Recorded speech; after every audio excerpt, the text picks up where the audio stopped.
31 তারিখে আসলে কি হতে যাচ্ছে বাংলাদেশে?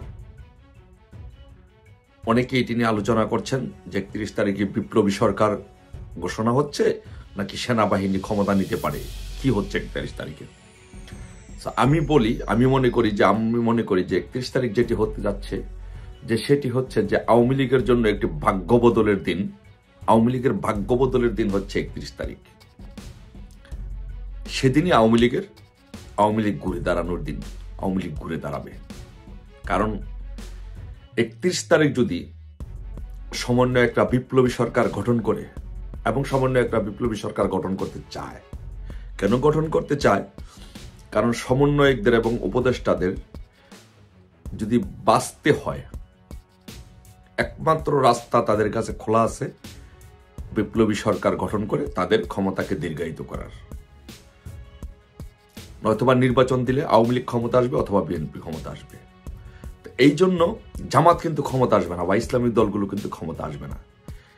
এই জন্য বিশেষ করে জামাত ইসলামিক দলগুলোকে সাথে নিয়ে সমন্বয়কদেরকে প্রমোট করছে, পিছন থেকে ফুয়েলিং করছে বিপ্লবী সরকার গঠন করার জন্য। এখন যদি বিপ্লবী সরকার গঠন হয় বাংলাদেশে, তাহলে বাংলাদেশের অস্তিত্ব হুমকির মুখে পড়বে। কিন্তু বাংলাদেশ সেনাবাহিনী কি সেই বাংলাদেশকে হুমকির মুখে দিবে? বাংলাদেশ সেনাবাহিনী কিন্তু হুমকির মুখে বাংলাদেশকে দিবে না। বাংলাদেশ সেনাবাহিনী চেষ্টা করবে, যেহেতু বাংলাদেশ সেনাবাহিনীর একটি গৌরব উজ্জ্বল ভূমিকা আছে, ইতিহাস আছে, সেই জন্য বাংলাদেশ সেনাবাহিনী চেষ্টা করবে যে বাংলাদেশটা যেন কোনো জঙ্গিবাদী বা তালেবানি গোষ্ঠী রাষ্ট্রের মতো না হয়। এই জন্য 31 তারিখ ওরা যদি বিপ্লবী সরকার ঘোষণা করে, তাহলে সাথে সাথে সেনাবাহিনী ক্ষমতা নেওয়ার সম্ভাবনা আছে। এখন সেনাবাহিনী যদি ক্ষমতা নেয়, তাহলে বিপদে পড়বে কে? বিপদে পড়বে উপদেষ্টারা, সমন্বয়করা এবং বিএনপি। কিন্তু আওয়ামী লীগের জন্য সেদিন হবে ঘুরে দাঁড়ানোর দিন। বিএনপির জন্য, বিএনপি হচ্ছে বর্তমান প্রেক্ষাপটে, বর্তমান রাজনীতিতে সবচেয়ে কঠিন বিপদের মধ্যে পড়ে গেছে বিএনপি।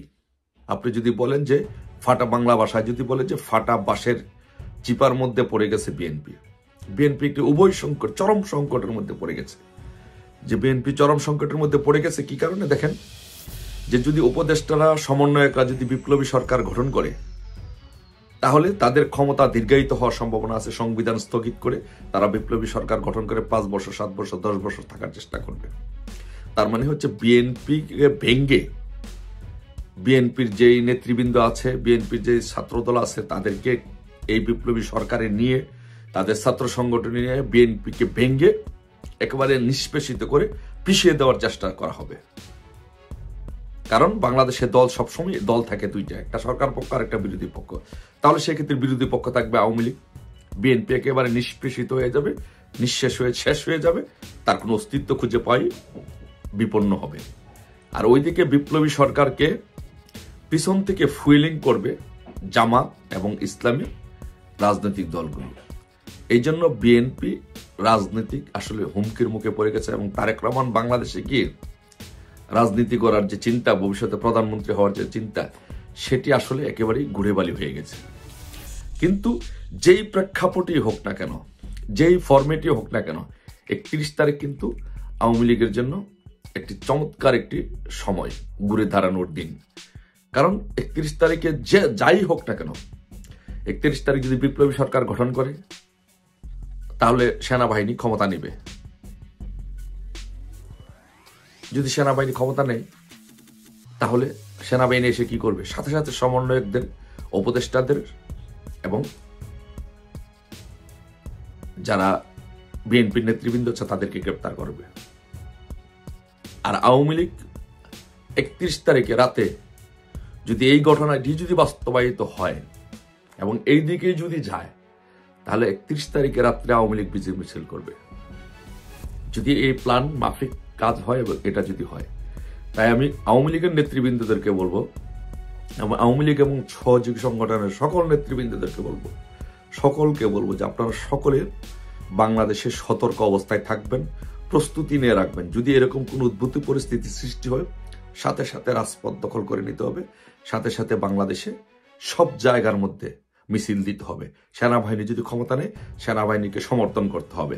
সেনাবাহিনীকে যেই 7ই নভেম্বর যেটি হয়েছিল, যেটি বিএনপি বিপ্লব ও সংহতি দিবস পালন করে, এইরকম কোনো পরিস্থিতি যদি হয়, সেনাবাহিনী যদি ক্ষমতা নেয়, তাহলে জনগণের কাতারে আওয়ামী লীগের নেতৃত্বে সেনাবাহিনীকে সমর্থন করে তাদেরকে সমর্থন করতে হবে। আর যদি সেনাবাহিনী ক্ষমতা নেয়, তাহলে প্রথম যে কাজটি করবে সেটা হল স্টিম রোলারটা যাবে বিএনপির উপরে এবং সমন্বয়কদের উপরে, কারণ তাদের সাথে তাদেরকে প্রতিহত করার জন্য সেনাবাহিনী ক্ষমতা নেবে। এই জন্য আমি বলবো যে, সকলকে বলবো যে, ওই দিনটি 31 তারিখ হচ্ছে আমাদের আওয়ামী লীগের জন্য একটি ঘুরে দাঁড়ানোর দিন। আর সেটি হবে 31 তারিখ হবে, যদি সমন্বয়করা যদি বিপ্লবী সরকার ঘোষণা দেয়, তাহলে বিএনপির জন্য একটি অশনি সংকেত, চরম অশনি। এই জন্য কিন্তু একটা জিনিস লক্ষ্য করবেন, আজকে দেখবেন যে রিজভী কিন্তু জামাতের বিরুদ্ধে স্টেটমেন্ট দিয়েছে। রক্ষাটা বাহিনী, পাকাটা বাহিনী, চাপাতি বাহিনী হিসেবে জামাতকে আখ্যায়িত করেছে।